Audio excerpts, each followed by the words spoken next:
मान्छे हेरिरहेछ ऊ अब फस्यो क्या मान्छे बुझेनौ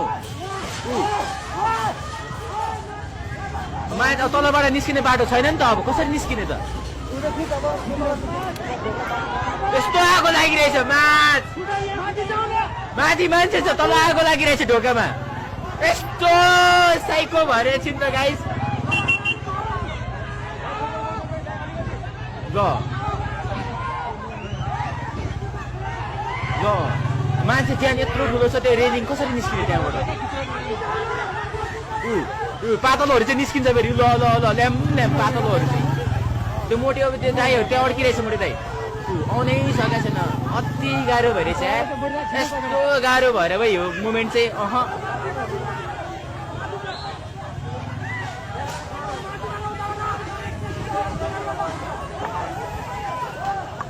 3-4 जना निस्किसक्यो होइन त्यो दाइ अड्क्यो भर्खा भइरहेन हौ पछि त्यो दाइसँग पनि भेटघाट हुन्छ अहिले त्यो भिडियो पनि देखाउँछु म त्यो दाइसँग पनि कुराकानी वार्ता हुन्छ हाम्रो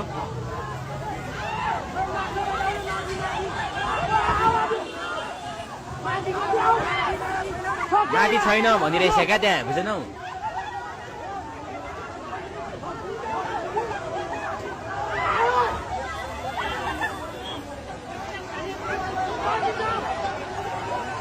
हाँसको उठ्यो भन्छ केटाहरू हाँस्ने कुरा के छ यसमा यार कस्तो कुरा गरे यार हाम्रो तिम्रो रियलमा भएको आँखाबाट आँसु आइरहेको हुन्थ्यो होला यार अब आत्तिन थाल्यो क्या सुरुमा चाहिँ अब लुट्न गए मान्छेहरू होइन होटेल छिरे तर एकछिन त्यहाँ 10 मिनट बस्यो भाइ वर्स्ट हुन्छ यार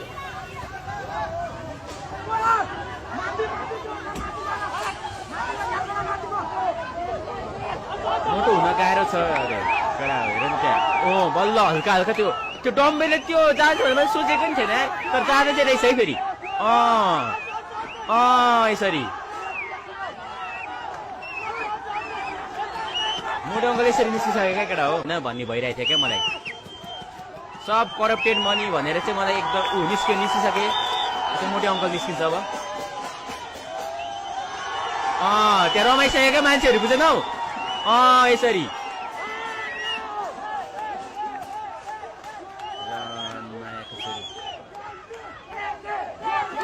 जेनजी जेनजीहरू यहाँ लाइक हान्नु त पचासहरू स्ट्रिमै लाइक हानेछ त्यहाँ लभली भयो तल आगो लागि भइरहेछ मान्छे माथिबाट निस्किसके तर पनि फेरि कौशीमा अझै 2 जना हुँदो रहेछ क्या माथिपट्टि टपमा हो त्यो टपमा अझै 2 जना हुँदो रहेछ बुझेनौ अझै